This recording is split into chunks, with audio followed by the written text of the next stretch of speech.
Hi friends, welcome back to my channel. Interesting వీడియోల కోసం నా ఛానల్ను సబ్స్క్రైబ్ చేసుకోండి. మలయాళ నటుడు ఉన్ని ముకుందన్ హీరోగా తెరకెక్కిన లేటెస్ట్ మూవీ మార్కో. డిసెంబర్ 20న మలయాళంలో విడుదలై ఈ సినిమా అక్కడ ఘన విజయం సాధించింది. బాక్సాఫీస్ వద్ద 75 కోట్ల వరకు కలెక్ట్ చేసింది. దీంతో ఈ సినిమాను డిసెంబర్ 31న తెలుగులో కూడా డబ్ చేసి రిలీజ్ చేశారు. మరి తెలుగు ప్రేక్షకులకు ఈ సినిమా మెప్పించే విధంగా ఉందా అనే విషయాన్ని ఈ రివ్యూలో మనం తెలుసుకుందాం.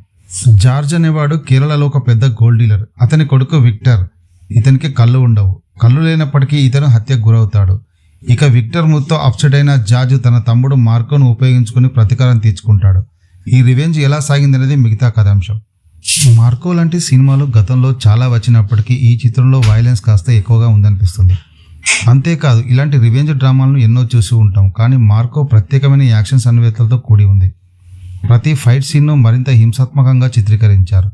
ముఖ్యంగా ఇంటర్వ్యూలకు ముందు క్లైమాక్స్ చిత్రీకరణ మాత్రం చాలా భయంకరంగా ఉందని చెప్పవచ్చు. ఈ సినిమాలో రక్తపాతం భరించలేని రీతిలో ఉంటుంది. యాసిడ్లో ముంచి చంపడం, గర్భిణీ నోట్లో కత్తి వంటి సీన్స్ చూసే జనాలకు షాక్ గురి చేస్తాయి. యాక్షన్, రక్తపాతం ఎక్కువగా ఉండడంతో ఈ సినిమా అందరికీ నచ్చకపోవచ్చు.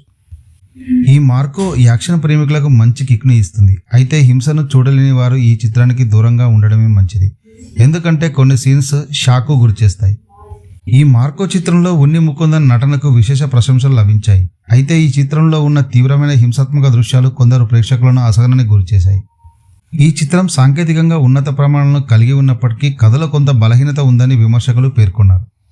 మొత్తం మీద మార్కో చిత్రం హింసాత్మక యాక్షన్ చిత్రాలను ఇష్టపడే ప్రేక్షకులకు ఆకర్షణీయంగా ఉండవచ్చు.